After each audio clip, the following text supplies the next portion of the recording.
Ang kwentong ito ay hango sa totoong buhay. Karanasan ito ni Oscar.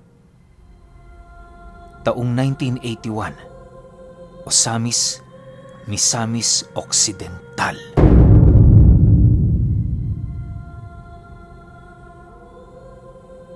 Itong mga panahong ito, naninirahan ang pamilya ni Oscar sa isa sa mga baryo sa Osamis. Konting description lang sa kanilang lugar, gawa ng doon iikot ang ating kwento. Kung hindi ninyo na itatanong, nakatira na noon sila Oscar sa duluhang parte ng baryo. 5 ang kanyang anak at kasalukuyang buntis ang kanyang asawa. Bago sila makapunta sa sentro, may 3 puno ng mangga silang madadaanan bago makarating sa mga bahay-bahay. Ang mga manggang yon, pinangingilagan sa kanila dahil meron doong napaulat na mga nawawalang bata. Napakasukal ng paligid ng mga lugar na halos hindi mo masipat ang kabuuang katawan ng mga puno. Marami na ding tumutubong damo sa katawan ng mga ito, indikasyon na hindi na yun naakyat kahit panahon ng bungahan. Itong si Oscar, kahit papaano merong alam sa mga lihim na karunungan. Isa din siya sa mga taong naghahangad malaman ng sikreto ng mga puno, kaya na may kung ano-ano ng pagsisiyasat ang kanyang ginawa.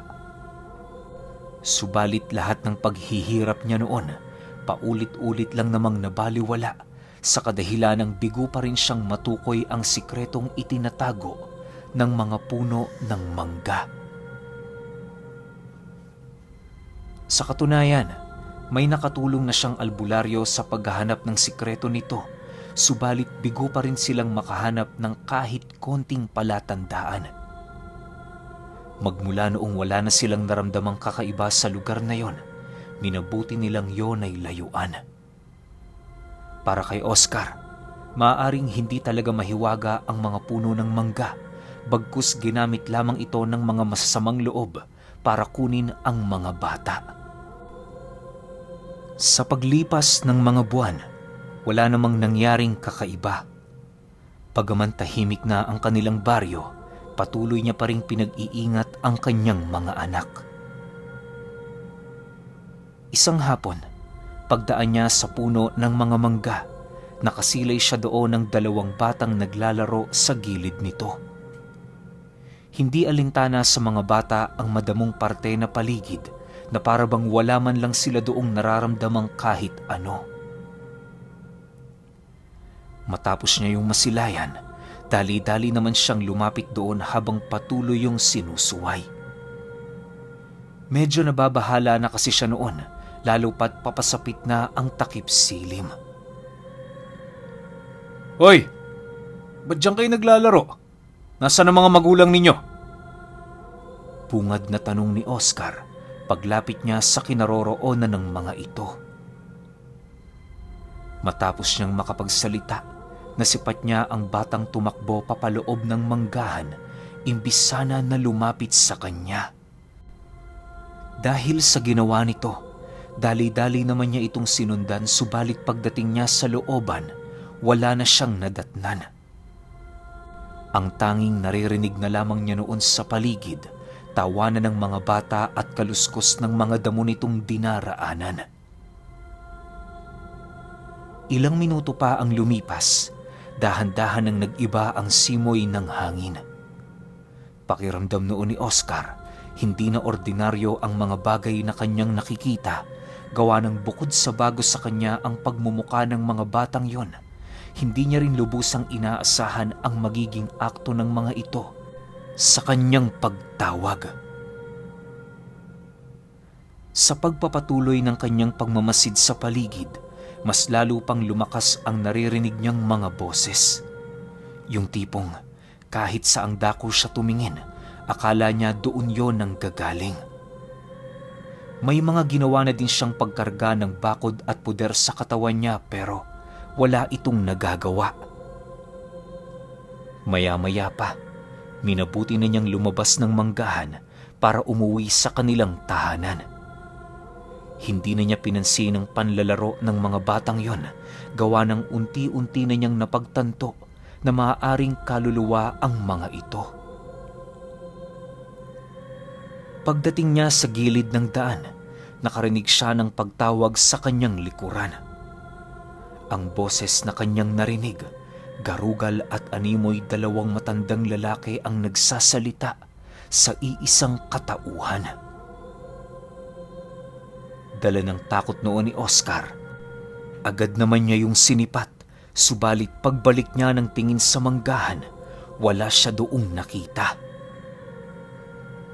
Dahil sa pangyayaring yon, nagpumilit na siyang lumayo habang maiging pinakikiramdaman ang pagbilis ng tibok ng kanyang puso. Sa bawat hakbang na kanyang ginagawa, may mga paninitsit siyang naririnig na para bang may mga engkanto roong nakikipaglaro sa kanya. Nang medyo makalayo na siya, sinubukan niyang ibalik ang kanyang tingin sa mga puno ng mangga para muling tingnan kung ano ang mga nilalang na nagpaparamdam. Pagbaling niya ng tingin sa lugar na yon, nakasilay siya ng isang matandang babaeng may mapuputing buhok at merong daladalang tungkod. Napakarami nitong butlig sa pagmumuka at meron yung dalang maliit na bayong na punong-puno ng bunga ng mangga. Masaya yung nakatitig sa kanya, kasama ang dalawang batang minsan niyang nakita. Dahil sa mga nilalang na nasilaya noon ni Oscar, inakala niyang pinaglalaroan lamang siya ng kanyang paningin. Pagkurap niya ng kanyang mga mata, bigla namang naglaho ang mga nilalang na yon sa harapan niya.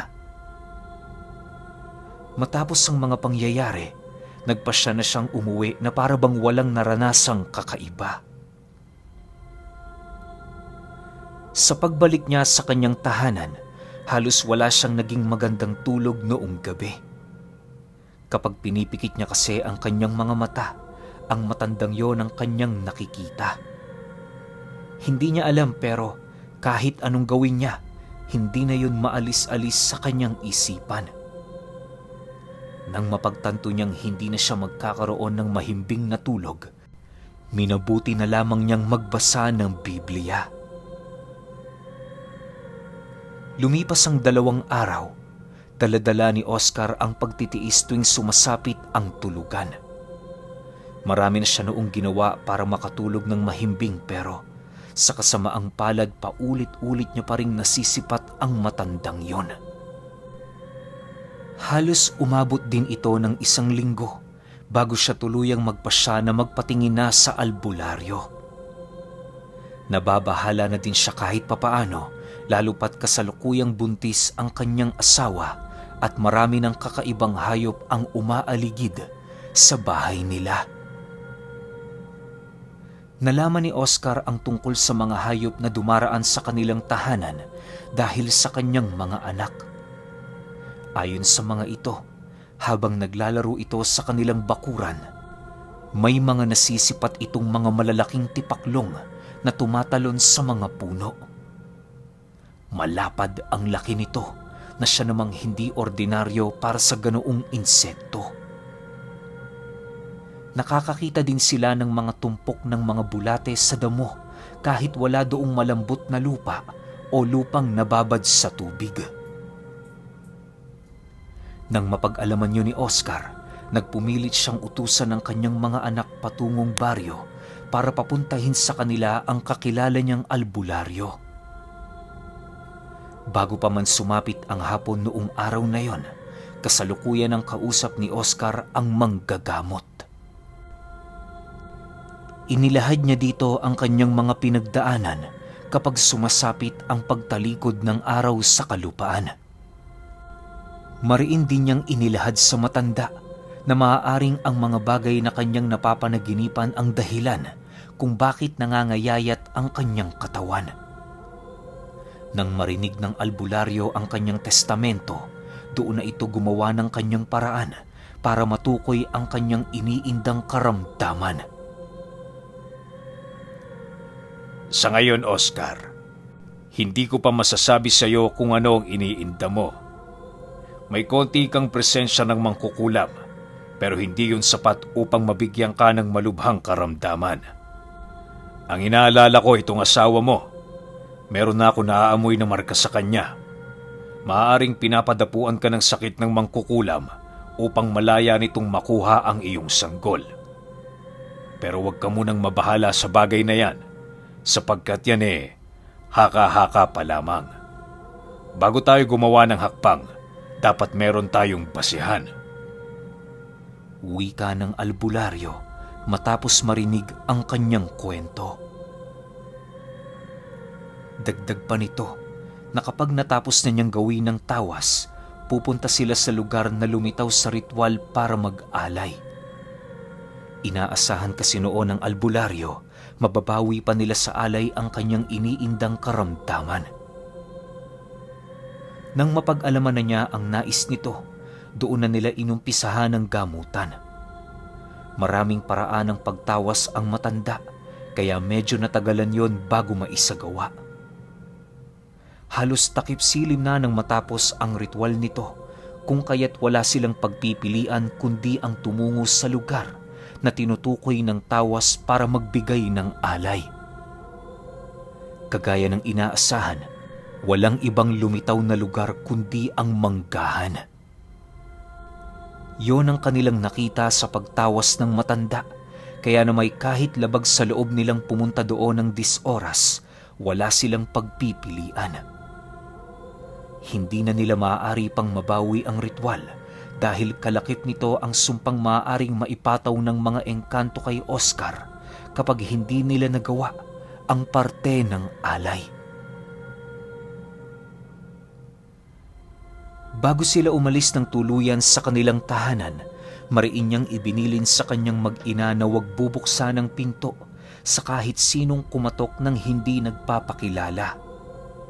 Kahit kaibigan o kadugo pa nila ito, huwag nilang bubuksan dahil maaaring panlalaro lamang yon ng mga nilalang. Ang tanging naisip na paraan ni Oscar para makasiguro, bulungan ng isang kataga ang kanyang asawa na siyang magiging senyas nito para matukoy nitong sila na ang nagpapabukas. Matapos nilang mag-usap, dali-dali naman silang tumungo sa manggahan. Sakto naman noong katutungtong pa lamang ng 6:00, kung kaya't marami-rami pa silang oras para makagawa ng alay. Nang marating nila ang lugar, bumungad sa kanila ang napakadilim na paligid.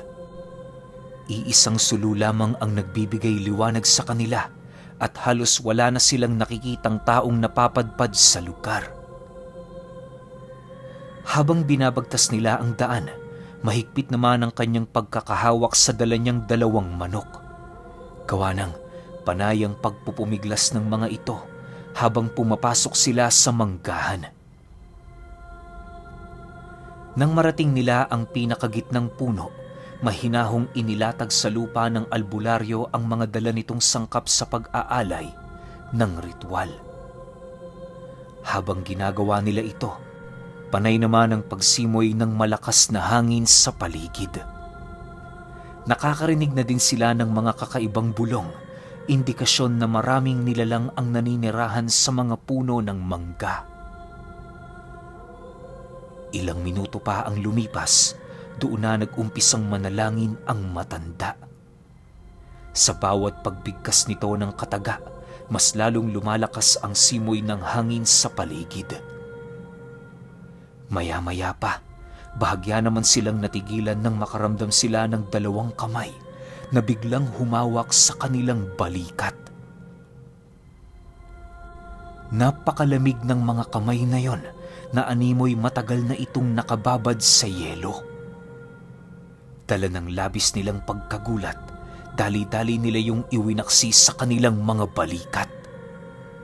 Pagsilay nila sa nilalang na humawak sa kanila, doon nila nakita ang matandang babaeng minsan ang nakita ni Oscar sa manggahan. Pagkatitigan nilang 3, agad namang lumayo ang matandang babae habang palihim na humahalakhak. Nang medyo makalayo na yon sa kanilang kinaroroonan, Lumapit si Oscar sa manggagamot sabay wika ng, "Yan ho yung sinasabi ko sa inyong babae.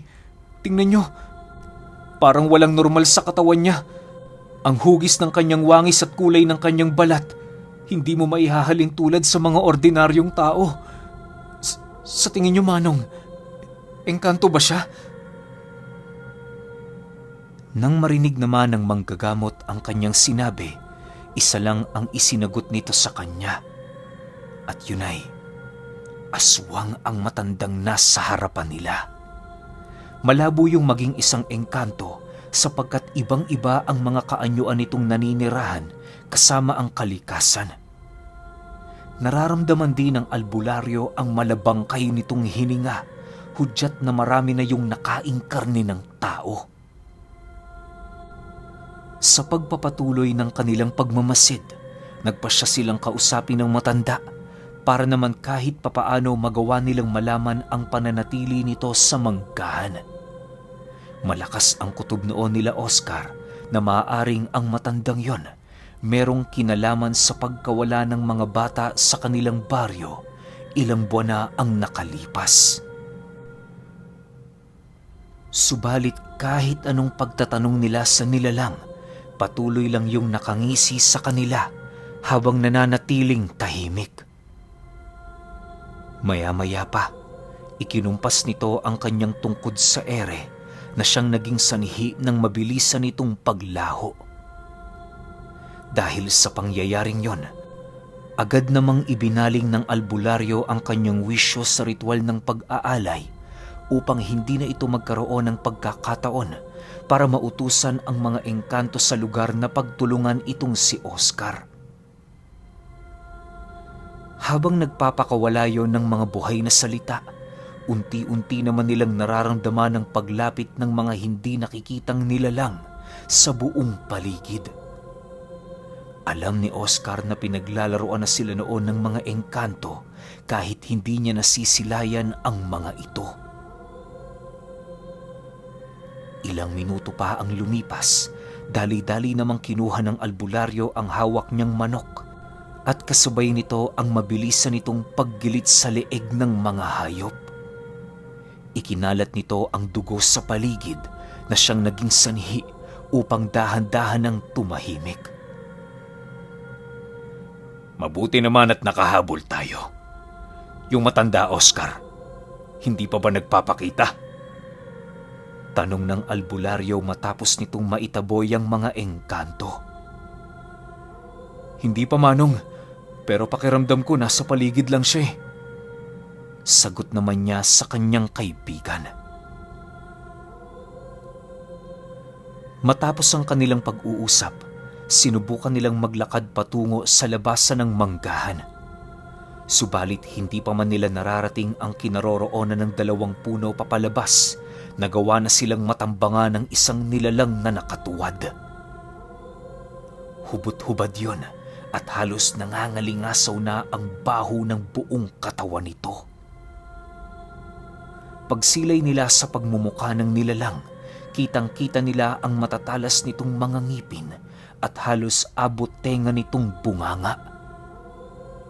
Sa pagpapatuloy ng kanilang pagmamasid, hindi nila napansin ang 2 pa nitong kasama na dahan-dahan palang lumalapit sa likuran nila. Mabuti na lang malakas ang pandama ng albularyo dahil kung hindi nagawa na nitong madarag sa lupa si Oscar. Bago pa man mahawakan ng mga nilalang na yon ang kanyang paa, nagawa na itong mapigilan ng matanda sa pamamagitan ng malakas niyang pagsipa sa mga ito.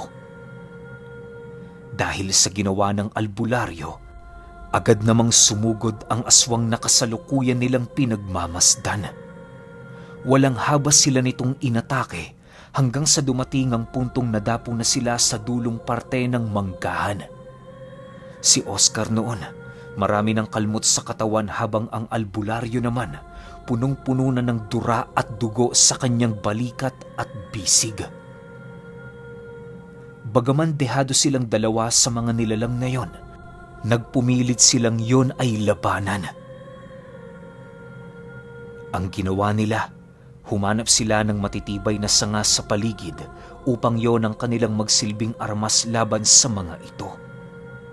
Kahit takot na siya, pinili niya pa rin kumuha ng lakas ng loob upang hindi siya panghinaan.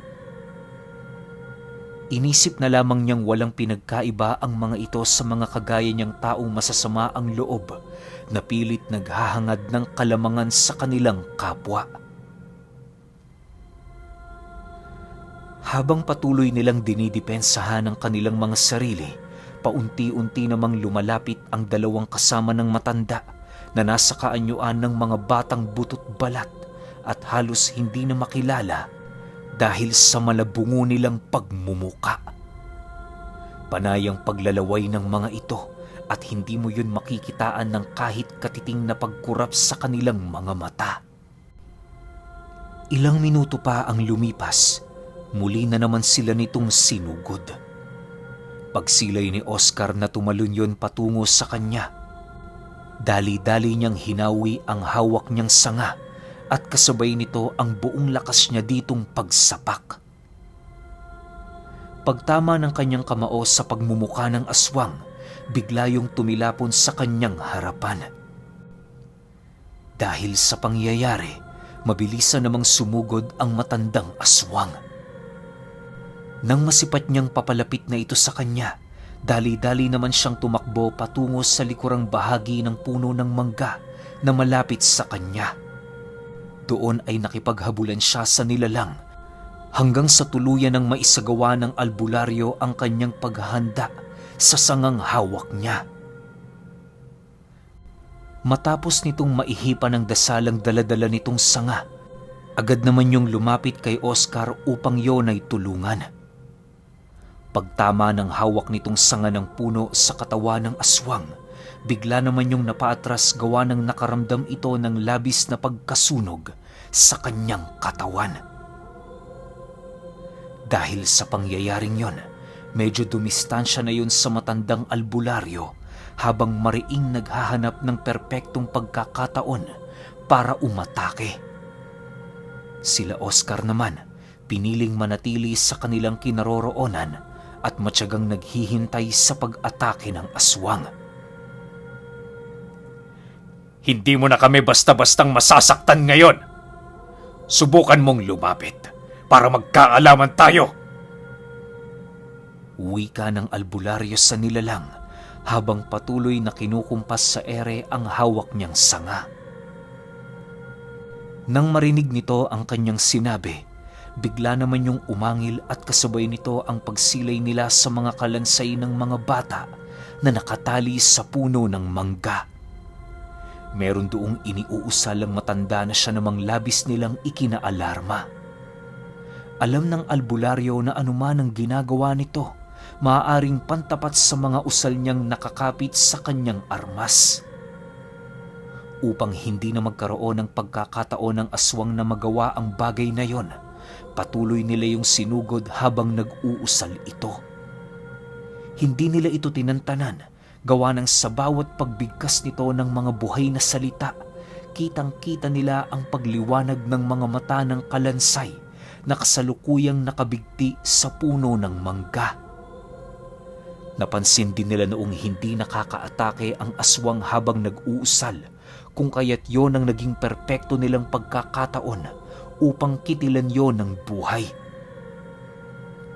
Ang ginawa nila, pinatay muna nila ang dalawang batang nagsisilbi nitong depensa upang malaya na nilang gawin ang kanilang gusto sa matanda. Bago pa man matapos ang ginagawa nitong ritual, napaslang na nila ang dalawang bata. Paglapit nila sa matandang abala sa pagbabanggit ng mga lihim na kataga, walang pagdadalawang isip nila yung hinataw ng hawak nilang sanga na siyang naging sanhi upang tuluyan na yung bumagsak sa lupa. Kahit nang hihina na ang nilalang na yon, patuloy pa rin itong nag-uusal na parabang hindi pa tapos ang kanilang paglalaban. Upang wala na yung magawa para makabawi, napilitan ng albularyong putulin ng dila nito.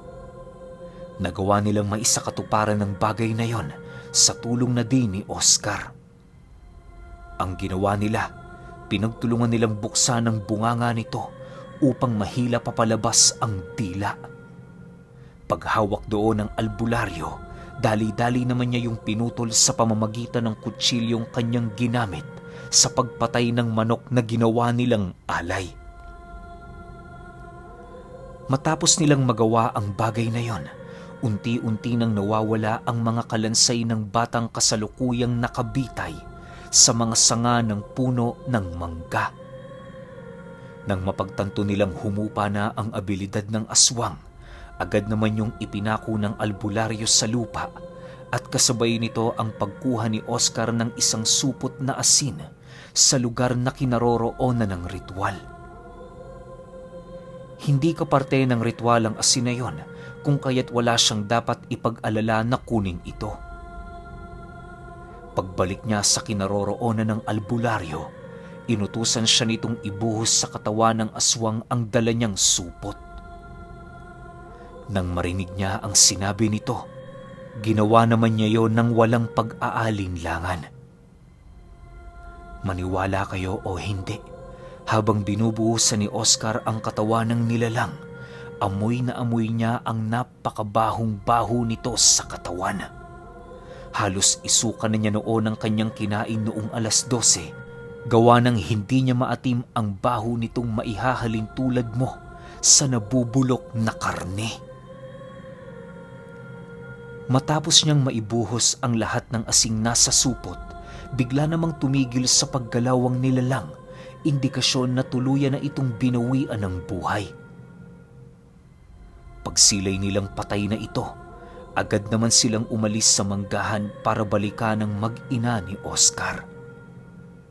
Habang binabagtas nila ang daan, inabisuhan siya nitong magsindi ng kandila sa manggahan sa loob ng 1 buwan.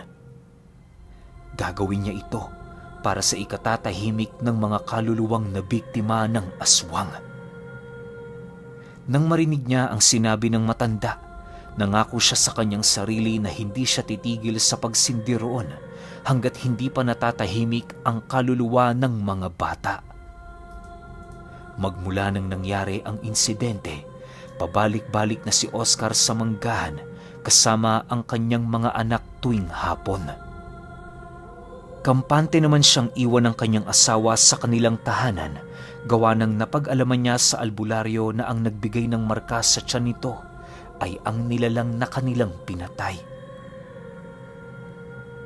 Pero alam niyo ba, na kahit tahimik na sila matapos ang pangyayaring yon, hindi niya pa rin malilimutan ang kanyang naging karanasan sa manggahan at ang ginawa ng albularyo na pagputol sa dila ng aswang.